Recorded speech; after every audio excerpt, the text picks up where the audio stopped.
দেখতে দারুণ লাগছে না? খেতেও কিন্তু দারুণ।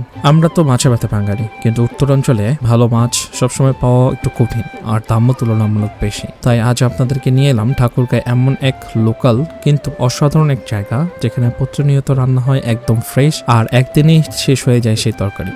লোকেশনটা খুবই সহজ, কালীবাড়ি শাহী মসজিদের সামনের গলি দিয়ে ঢুকলেই পেয়ে যাবেন খালার হোটেল। খালা এখন আর নেই, আল্লাহ ওনাকে জান্নাত দান করুক। তবে তার দুই ছেলে জুয়েল আর ফিরোজ ভাই এখানে এখনো সেই স্বাদ আর ভালোবাসা নিয়ে তাদের হোটেল চালিয়ে যাচ্ছে। এই হোটেলের সবচেয়ে বড় বিশেষত্ব হলো পরিষ্কার পরিচ্ছন্নতা আর একদম বাসার মতো রান্না। গলদা চিংড়ি, বড় রুই, তেলাপিয়া, মাছের ভুনা আর ঝোল, এছাড়াও আছে মুরগির গোশত, খাসির গোশত, এমন মাঝে সাঝে পোলাও ও খাসির গোশত সবই পেয়ে যাবেন। আর সকালে গেলে 10 থেকে 15 রকম পাবেন ভর্তার আইটেম। যারা ভর্তা খেতে পছন্দ করেন তারা নির্দ্বিধায় চলে যেতে পারেন।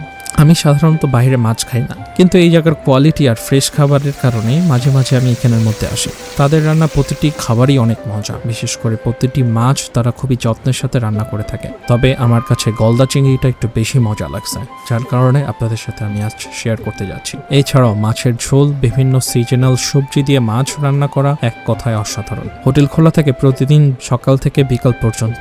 আর হ্যাঁ, সব থেকে বড় বিষয় হচ্ছে প্রতি শুক্রবার এখানে বন্ধ থাকে। লোকমুখে এখানকার সুনাম রয়েছে বহু, যার কারণে প্রতিদিনের খাবার প্রতিদিন শেষ হয়ে যায় এবং তারা রান্না করে একদম ফ্রেশ তেল দিয়ে। আপনি যদি খেয়ে থাকেন আর তাহলে কমেন্ট করে জানাতে পারেন। আর এমন জায়গার ভিডিও পেতে অবশ্যই আমাকে ফলো করতে ভুলবেন না। সবাই ভালো থাকবেন, সুস্থ থাকবেন।